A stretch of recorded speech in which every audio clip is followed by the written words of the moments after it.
जय जगन्नाथ बंधुगण।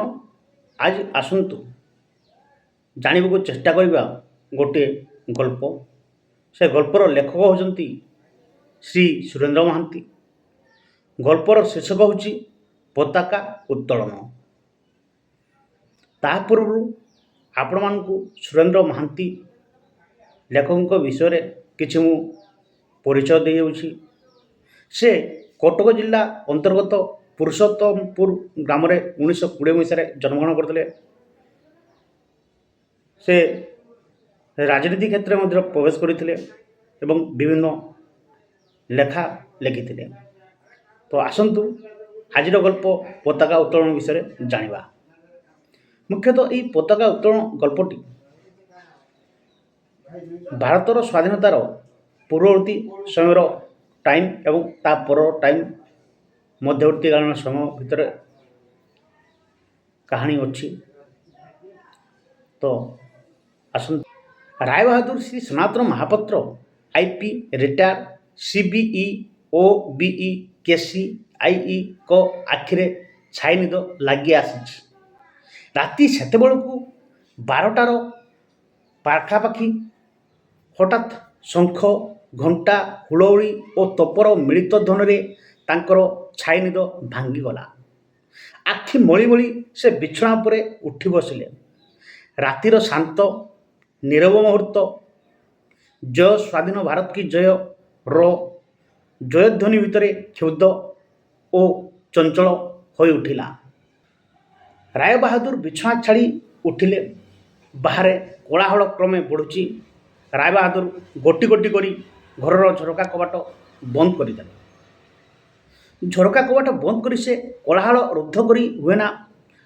राय बहादुर दुई कान में दुईटी आंगुठी चापी धरिले तथापि से कोलाहल निष्कृति नहीं। बंदूकर गुली परी जयध्वनि से शब्द जेपरी वृद्ध राय बहादुर प्रत्येक जीर्ण अस्थिखंड चूर्ण कर देउछि। राय बहादुर क्षिप्त परी घर बंद झरका कबाट गुड़ाक खोलीदेले। बाहर कोलाहल झड़ पड़ी घर भीतर प्रत्येक कोण थरई देगला जेपरी। राय बहादुर झरका बाटे तलर रास्ता को चाहिए। रास्तार जयध्वनि कर चली एक विराट पटुआर स्वाधीन भारतर त्रिरंग पताका धरी। पटुआर अग्रणी तांकर परलोकगत ज्येष्ठ पुत्रर एकमात्र पुत्र विजय हाथ में तार स्वाधीन भारतर एक प्रकांड त्रिरंग पताका। राय बहादुर झरका पाखु चली आसी कांथरे स्विच मारी आलो जड़ेले। तापर तकिया तलू गोटे चाबी लेंथा काढ़ी घर गोटाए कोणे ड्रयर चेस्टर गोटे ड्रयर फिटाइले। ए ड्रयर चेस्टटी तांकर एकमात्र निजस्व। यार चाबी से भूल रे सुधा का हाथ में दे नाहंती केबे। राय बहादुर ड्रयर भितर काढ़िले परलोकगत अरुणर खंडे बहुदिन फोटोग्राफ। गोटे भेलवेट बाक्सरे अति जत्न थिला से फोटो खंडिक। अरुणर से प्रतिभादीप्त आदर्शोज्वल चेहरा परिधान रे असहयोगकारी सत्याग्रह पोशाक। हठात मन है विद्युतर आघात राय बहादुर जेपरी टोली पड़े। तांकर कंपित हाथरू से फोटोटी तले खसी पड़ा। मुहूर्तक भितर प्रकृतिस्थ होई राय बहादुर फोटोटी तल उठे नहीं पुणी से भेलवेट बाक्स भितर रखीदे। तापर ड्रयर भितर काढ़िले गुड़ाए मेडाल आउ सनंद पत्र। सनंद पत्र गुड़िक केमिति गोटे हलदिया आस्तरण माड़गला। राय बहादुर मुक परी चाह रही एकदा विजयोज्वल अतीतर से प्राणहीन स्मारक गुड़िक। गोटे सनंद राय बहादुर कंपित हाथ में पढ़ा लगिले। 1923 साल में ब्रिटिश सम्राट द्वारा से सनंद प्रदत्त होता दरबार उपलक्ष्य से लेखा अच्छी ब्रिटिश सिंहासन प्रति आपणकर निष्ठा एवं अनुरक्ति महामहिम ब्रिटिश सम्राट को मुग्ध कर। ब्रिटिश सिंहासन प्रति ए अतुलनीय अनुरक्ति आपण निजर डड। राय बहादुर दुई आखि आगरे किए जमी टाणी देला कोड़ीर गोटे पर्दा। हाथरू तांकर खसी पड़ा से सनंद पत्र। से आज की 25 वर्ष तले ଚୋରି ଚୋରାର ବିପ୍ଳବ ପରେ ଭାରତରେ ମନ୍ଥର ଜାତୀୟ ଆନ୍ଦୋଳନର ଯୋଡ଼ ନାଟିକାରେ ଜାଗିଛି ଏକ ନୂତନ ସ୍ପନ୍ଦନ। ସନ୍ତ୍ରାସବାଦ ସେଦିନ ଭାରତର ଜାତୀୟ ଆନ୍ଦୋଳନରେ ଆଣିଦେଇଛି ଏକ ନୂତନ ଆଭିମୁଖ୍ୟ। ସେତେବେଳକୁ ପୁଲିସ ବିଭାଗରେ ସେ ଜଣେ ଅସ୍ଥାୟୀ ସବ୍ ଇନ୍ସପେକ୍ଟର ମାତ୍ର। ବନ୍ଦେ ମାତରମ୍, ବନ୍ଦେ ମାତରମ୍, ବନ୍ଦେ ମାତରମ୍। ସୁଜଳାମ୍ ସୁଫଳାମ୍ ମଳୟଜ ଶୀତଳାମ୍ ବନ୍ଦେ ମାତରମ୍। ରାୟ ବାହାଦୁର ଚମକି ପଡ଼ିଲେ। ଅରୁର କଣ୍ଠରେ ଏ ବନ୍ଦେ ମାତରମ୍ ସଙ୍ଗୀତର ଆବୃତ ଠିକ୍ ଏହିପରି ଶୁଭୁଥିଲା। ରାୟ ବାହାଦୁର ଛୁଟିଗଲେ ଖୋଲା ଝରକା ପାଖକୁ। କ୍ରମେ ବନ୍ଦେ ମାତରମ୍ର ସେ ଅଦ୍ୟତନ ଗାନ ଅସ୍ପଷ୍ଟରୁ ଅସ୍ପଷ୍ଟତର ହୋଇ ଆସୁଛି। ତାପରେ ଅରୁଣ, ତୁମେ ଅନ୍ୟାୟ କରୁଛ। ବ୍ରିଟିଶ ସରକାରଙ୍କ ବିରୁଦ୍ଧରେ ତୁମର ଏ ଦ୍ରୋହାଚାର କେବଳ ଅନ୍ୟାୟ ନୁହେଁ। ମୋତେ କ୍ଷମା କରନ୍ତୁ। ସ୍ୱାଧୀନତା ମନୁଷ୍ୟର ଜନ୍ମଗତ ଦାବି, ଭାରତର ପବିତ୍ରତମ ଦାବି। ଆପଣ କ'ଣ ଭାରତୀୟ ନୁହନ୍ତି ବାପା? ନା ବ୍ରିଟିଶ ସରକାରର ଗୋଲାମୀ ଆପଣଙ୍କ ଦେହରୁ? ଅରୁଣ ଚିତ୍କାର କରି ଉଠିଲେ। ସେଦିନ ଭାବି IP Raibahadur, CBE, OBE, KC, IE. Arun, ଏ ମୋର ଆଦେଶ। ଅନ୍ୟାୟ ଆଦେଶ ମୁଁ ସ୍ୱୀକାର କରିବି ନାହିଁ କେବେ ହେଲେ। ରାୟବାହାଦୁର କ୍ଷିପ୍ତ ପରି ଚାବୁକରେ ଆଘାତ କଲେ ଅରୁଣକୁ। ଅରୁଣ ତଥାପି ଅବିଚଳିତ କଣ୍ଠରେ ଜବାବ ଦେଇଥିଲା, ଆପଣ ଅନ୍ୟାୟ କରୁଛନ୍ତି ବାପା। ରାୟବାହାଦୁରଙ୍କ ସ୍ତ୍ରୀ ହେମମାଳୀ ରନ୍ଧାଘର ଭିତରୁ ଦୌଡ଼ି ଆସି ବାପ ପୁଅଙ୍କ ମଝିରେ ଠିଆ ହୋଇ ଅନୁଯୋଗର ସ୍ୱରରେ କହିଲେ, ଏ କ'ଣ କରୁଛ ତମେ? ଏ କ'ଣ କରୁଛ? ରାୟବାହାଦୁର ଚିତ୍କାର କରି ଉଠିଲେ, ଯାଅ ତୁମେ, ଯାଅ।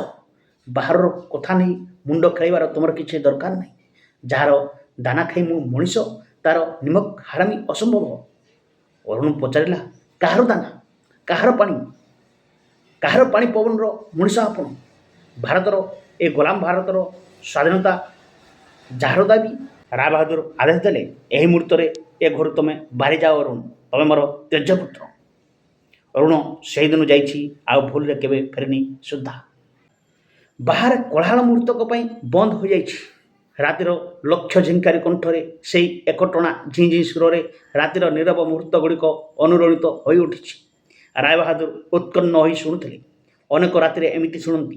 କେବେ କେବେ ଅଧରାତିରେ ଯଦି ନିଦ ଭାଙ୍ଗିଯାଏ, କେଉଁଠି କିଏ ଯେପରି କାନ୍ଦୁଛି। ସଦ୍ୟ ବିଧବାର ବୁକୁଚିରା ସେ କାନ୍ଦ। ତାଙ୍କର ପୁତ୍ରବଧୂ ଅପର୍ଣ୍ଣା ଏମିତି ଦିନେ କାନ୍ଦିଥିଲା। ପୁଲିସ ସାହେବର ହୁକୁମ, ଦେଖ ମହାପାତ୍ର, ତୁମେ ଭାରି ପାରିଲାର ଲୋକ। ଅନେକ ବଡ଼ ବଡ଼ କଥା ତୁମେ ଚଳେଇ ନେଇଛ। ଆଜି ଏକ ବିରାଟ ଜନତା ଆସୁଛି ସହରର ଥାନା କଚେରୀ ସବୁ ଆକ୍ରମଣ କରିବା ପାଇଁ। ସେମାନଙ୍କୁ ସାଫ କରିବାର ଦାୟିତ୍ୱ ତୁମର। ରାୟବାହାଦୁର ନାଟକୀୟ ଭଙ୍ଗୀରେ କୁର୍ନିଶ ଜଣାଇଥିଲେ। ପୁଲିସ ଥାନା ଆଗରେ ବିରାଟ ଜନତା, ସମସ୍ତେ ନିରସ୍ତ୍ର। ସାମନାରେ ସେମାନଙ୍କର ସଶସ୍ତ୍ର ପୁଲିସ ବାହିନୀ ବନ୍ଧୁକର ବ୍ୟାନଟରେ ଖରା ପଡ଼ି ଚକ୍ ଚକ୍ କରୁଛି। ରାୟବାହାଦୁର ଚିତ୍କାର କରୁଥାନ୍ତି, ହଟୋ ହଟୋ ସାଲେ ଲୋକ। ଜନତା କୁହାଟୁଥାଏ, ବନ୍ଦେ ମାତରମ୍, ବନ୍ଦେ ମାତରମ୍, ବନ୍ଦେ ମାତରମ୍। ଲାଠିଚାର୍ଜର ହୁକୁମ ଆସିଲା। ତଥାପି ଜନତା ପୃଷ୍ଠଭଙ୍ଗ ଦିଏନା। ବିଶୃଙ୍ଖଳ ଜନତା ଭିତରେ କୁଆଡ଼ୁ ଅରୁଣ ଆସି ଚିତ୍କାର କରି ଉଠିଲା, ଏ ଲାଠିମାଡ଼ ଅନ୍ୟାୟ, କିନ୍ତୁ ଆତ୍ମରକ୍ଷା ଅନ୍ୟାୟ ନୁହେଁ। ବନ୍ଦେ ମାତରମ୍, ବନ୍ଦେ ମାତରମ୍, ବନ୍ଦେ ମାତରମ୍। ଝଞ୍ଜାକ୍ରାନ୍ତ ସମୁଦ୍ର ପରି ମୁହୂର୍ତ୍ତ ଭିତରେ ଜନତା ଭୀଷଣ ଭୟଙ୍କର ହୋଇ ଉଠିଲା। ସୋମନାଥ ହାତରୁ ପିସ୍ତଲ ଉପରକୁ ଉଠାଇଲେ। ପିତା ପୁତ୍ରର ଶେଷ ସାକ୍ଷାତ। ଅରୁଣ ଅବିଚଳିତ କଣ୍ଠରେ ନିର୍ଦ୍ଦେଶ ଦେଲା, ଭୟ ନାହିଁ, ଭୟ ନାହିଁ ଭାଇମାନେ। ଶ୍ରୀରାମଚନ୍ଦ୍ର କମଳ ନୟନର ନୀଳୋତ୍ପଳରେ କରିଥିଲେ ଦେବୀ ଆରାଧନା। ଆମର ଡଡଟ। ଜନତାର କୁହାଟରେ ଯେପରି ସ୍ୱତଃସିଂହ ଗର୍ଜନ କରି ଉଠିଲା। କେତେ ଜଣ ଏହା ଭିତରେ ଯାଇ ଫ୍ଲାଇଷ୍ଟାଫ୍ ଭାଙ୍ଗି ଉଡ଼ୁଥିବା ୟୁନିୟନ ଜ୍ୟାକ୍କୁ ଚିରି ଦେଲେଣି। ସୋମନାଥଙ୍କ ହାତର ପିସ୍ତଲ ଫୁଟିଲା। ହାୟ ଭଗବାନ, ସେ ଚାହିଁଥିଲେ ଖାଲି ଫାଙ୍କା ଆବାଜ କରିବାକୁ, କିନ୍ତୁ କିନ୍ତୁ ଅରୁଣର ରକ୍ତାକ୍ତ ଶବ ତଳେ ଖସି ପଡ଼ିଲା। ସାବାସ ମହାପାତ୍ର।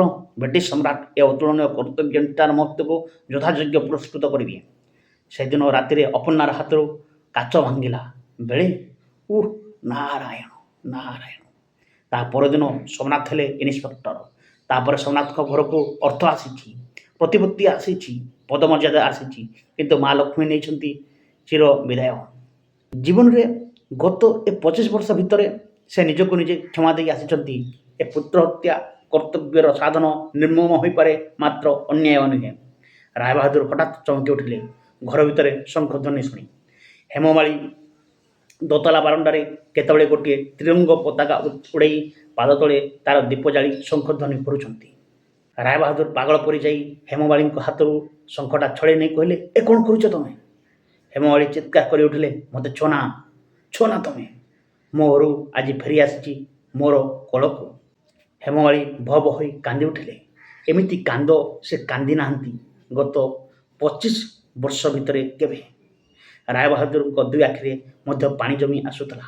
ସେ ତ୍ରିରଙ୍ଗ ପତାକାଟାକୁ କାଢ଼ି ଫିଙ୍ଗି ଦେଇ କହିଲେ, ଯେଉଁ ୟୁନିୟନ ଜାକ୍ ପାଇଁ ଔରକୁ ଖୁନ୍ କରିଛି ସେ ପତାକାର ପତନ ଅସମ୍ଭବ। ହେମମାଳି ଦର୍ପିତାର କଣ୍ଠରେ କହିଲେ, ଯେଉଁ ପତାକା ପାଇଁ ଔର ପ୍ରାଣବଳି ଦେଇଛି ସେ ପତାକା ଯୁଗେ ଯୁଗେ ରହିବ ଉନ୍ନତ ହୋଇ। ହେମମାଳି ଆବେଗ ଓ ଉତ୍ତେଜନାରେ ତଳେ ମୂର୍ଚ୍ଛିତା ହୋଇ ପଡ଼ିଗଲେ। ରାୟବାହାଦୁର ଭିତରକୁ ଯାଇ ଅନେକ ଦିନର ସାଇତା ସିଲ୍କର ଗୋଟାଏ ୟୁନିୟନ ଜାକ୍ ପତାକା କାଢ଼ି ଉଡ଼େଇଲେ ସେହି ତିରଙ୍ଗା ପତାକା ସ୍ଥାନରେ। ତା ପରଦିନ ସକାଳ। ସାରା ରାତି ସୋମନାଥଙ୍କର ଆଖିରେ ନିଦ ନାହିଁ। ଅତି ସତର୍କ ପ୍ରହରୀ ପରି ସେ ସାରା ରାତି ଚେଇଁ ବସିଛନ୍ତି ସେହି ୟୁନିୟନ ଜାକ୍ ପତାକା ପାଖରେ। ତା ତଳେ ହେମମାଳିଙ୍କର ଦୀପ କେତେବେଳଠୁ ନିଭି ଯାଇଅଛି। ରାତି ସାରା ସ୍ୱାଧୀନତା ଉତ୍ସବରେ ମାତି ଘରକୁ ଫେରିଲା ବିଜୟ।